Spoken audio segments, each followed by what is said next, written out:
નમસ્કાર. કોઈ એક બાળક, આપણા જે બાળક હોય છે તે જીદ કરતા હોય છે રમકડા માટે, કોઈને ગેમ જોઈતી હોય, કોઈને શું જોઈતું હોય, અને જીદ એટલી બધી કરી બેસતા હોય છે કે ઘણી વખત તેમને સમજાવવું મુશ્કેલ બની જતું હોય છે. અને એટલા જ માટે એમને બાળક કહેવામાં આવે છે, કેમ કે તેઓ જીદ કરે છે. કેમ કે એક કહેવત પણ છે ને કે બચ્ચા જેવી જીદ કરો છો, બાળક જેવી જીદ કરો છો.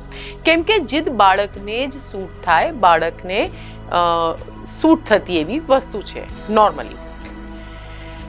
પણ કોઈ 19 વર્ષનો બાળક જીદ કરે અને તેનું ખૂબ જ કરુણ અંજામ આવે તો, તેનો ખૂબ જ દુઃખદ પરિણામ આવે તો, જી હા, એવી જ એક ઘટનાની વાત કરીશું આજે દેશ વિદેશમાં, મારી સાથે એટલે કે નસરીન સાથે.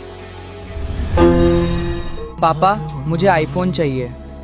बेटा अभी इतने पैसे नहीं हैं, कुछ दिनों बाद दिला देंगे. बाद में नहीं, मुझे अभी चाहिए. તો આજે વાત કરીએ એક એવી ઘટનાની, મહારાષ્ટ્રની ઘટનાની, કે જ્યાં એક 19 વર્ષીય યુવક કે જેને જીદ હતી નવો આઈફોન લાવવો હતો. એના પપ્પા પાસે એણે જીદ કરી.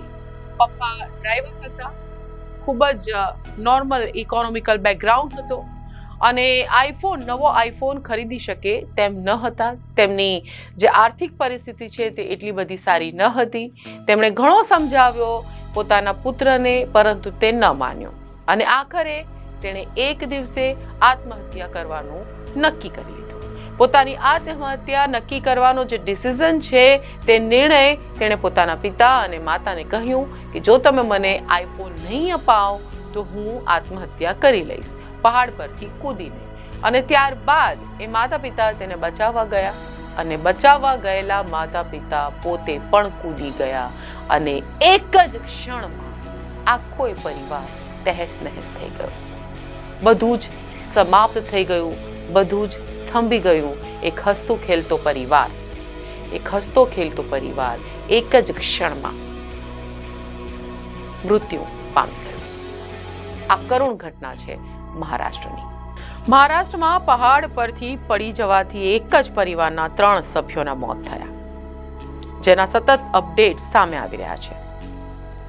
19 વર્ષીય કુનાલ, કે જેના પિતાએ ફોન હોવા બદલ તેને ઠપકો આપ્યો હતો, પરંતુ તેને એક આઈફોન જોઈતો હતો. જો કે પિતા ફોન ખરીદવા માટે અસમર્થ હતા અને ગુસ્સે થઈને પુત્રએ આત્મહત્યા કરવાનો નિર્ણય લઈ લીધો. પિતા મુરલીધર અને માતા સંગીતા તેને સમજાવવા ગયા અને તેને બચાવવાનો પ્રયાસ પણ કર્યો. આ 19 વર્ષીય કુનાલને કોઈ પણ સંજોગોમાં આઈફોન જોઈતો હતો. પિતા ડ્રાઈવર હતા અને તેઓ એકમાત્ર કમાતા હતા. દીકરાને નવો આઈફોન ક્યાંથી લાવવો એ મોટો પ્રશ્નાર્થ હતો. દીકરો ગુસ્સે ભરાઈ ગયો અને આત્મહત્યા કરવાનું નક્કી કરી લીધું. 3 કલાકની મહેનત બાદ અકસ્માત થયો અને ત્રણેય ગુજરી ગયા. જોકે માતા પિતા અને ગામના સરપંચ સહિત ગ્રામ્યજનોએ તેને નીચે ઉતારવા માટે ઘણા પ્રયાસો કર્યા, પરંતુ તેણે સાંભળવાની ના પાડી દીધી હતી. આ ઘટનાની જાણ પોલીસને થતા પોલીસ અને ફાયર બ્રિગેડની ટીમ ઘટના સ્થળે પહોંચી અને તરત જ કાર્યવાહી હાથ ધરવામાં આવી હતી. જોકે યુવાન પડી જાય તે પહેલા તેને બચાવવા માટે પર્વતની તળેટીમાં એક મોટી સલામતી જાળ પણ બિછાવવામાં આવી હતી, પરંતુ અહીંયા કુનાલ સતત પોતાની જગ્યા બદલતો હતો અને પિતા મુરલીધર તેને સમજાવવા માટે તેની પાછળ લાગેલા હતા. જ્યારે પિતા મુરલીધરે જોયું કે તેમનો પુત્ર કુનાલ એ કૂદી રહ્યો છે, ત્યારે તેને બચાવવા જતા તેમણે તેનો હાથ પકડ્યો, તેમનો બેલેન્સ ગુમાવી દીધો અને સાથે જ બંને પિતા પુત્ર નીચે પડી ગયા. ત્યારબાદ માતા તેનો આઘાત સહન ન કરી શકી અને તેના મમ્મી સંગીતા પણ તે જ પહાડ પરથી કૂદી ગયા. તો આ જે ઘટના છે તેનો વિડીયો સોશિયલ મીડિયા પર ખૂબ વાયરલ થઈ રહ્યો છે અને એમાં સ્પષ્ટ જોઈ શકાય છે કે કુણાલ, એક 18 થી 19 વર્ષનો એક નવ યુવાન, કેવી રીતે જીદ પર ચડ્યો છે કે નહીં એને આઈફોન જોઈએ, જેમ કે નાનું બાળક જીદ કરતો હોય. અને તેને તેના પિતા સમજાવવા જાય છે, તેનો હાથ પકડવા જાય છે, તેને આગળની તરફ ખેંચવા જાય છે, પરંતુ બેલેન્સ ગુમાવી દે છે અને બંને નીચે પટકાઈ જાય છે. ત્યારબાદ માતા પણ દોડતા આવે છે, તે પણ નીચે પડી જાય છે. કોઈ દિવસ ન જોયું હોય, કોઈ દિવસ નહીં જોયા હોય એવા દ્રશ્યો, માનવામાં ના આવે એવા દ્રશ્યો કે એક 19 વર્ષીય નવયુવાન કેવી રીતે ફોન માટે આટલી બધી જીદ કરે કે એક પરિવાર તહેસ નહેસ થઈ જાય અને એના ફોનની જીદ તેના માતા પિતાની પણ જિંદગી લઈ લે.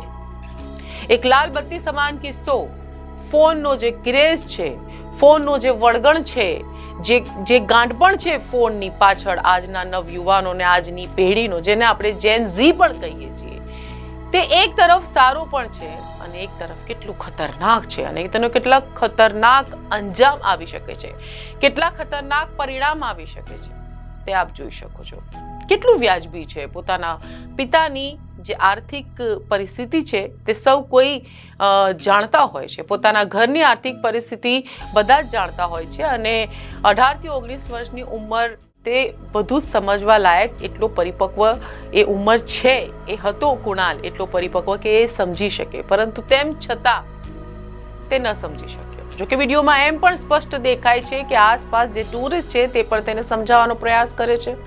માતા પિતાએ ફાયર બ્રિગેડને એની જાણ કરી હતી અને તેમણે પણ તમામ પ્રયાસો હાથ ધર્યા હતા તેને બચાવવા માટેના, ઝાડ બિછાવી બધું જ કર્યું હતું, પરંતુ કુણાલ જગ્યા બદલતો હતો અને દુર્ભાગ્યપૂર્ણ આખો પરિવાર ખતમ થઈ ગયો.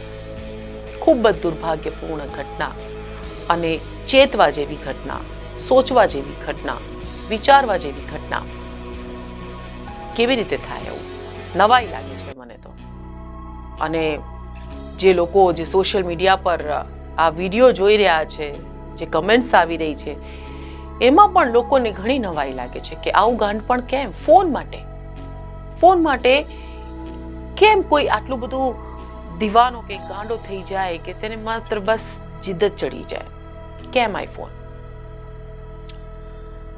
આવી ઘટનાઓ ન બને તે માટે આપણા ઘરની પરિસ્થિતિ પર, આપણા બાળકોના જે માનસપટ છે તેની પર શું કંટ્રોલ લાવવો જોઈએ, કેવી રીતે તેમને સમજાવવા જોઈએ, કાઉન્સેલિંગ કરવું જોઈએ. હવે તો એ પણ શીખવું પડશે માતા પિતાને. આ જે ઘટના બની છે તેના પરથી લાગે છે કે આવનારા દિવસોમાં બાળકો આવી જીદે ચડશે તો શું કરવું એમનું? શું રસ્તો હતો આ કુણાલના માતા પિતા પાસે સમજાવવા સિવાય અને બચાવવા સિવાય? પરંતુ તે પોતે જ કૂદવાનો નિર્ધાર કરી ચૂકેલો હતો. માત્ર એક ફોનની જીદ લઈ બેઠી આખા પરિવારની જિંદગી. ખૂબ જ દુઃખદ ઘટના, દુર્ભાગ્યપૂર્ણ ઘટના. ફરી થશે મુલાકાત. રજા આપશો. નમસ્કાર.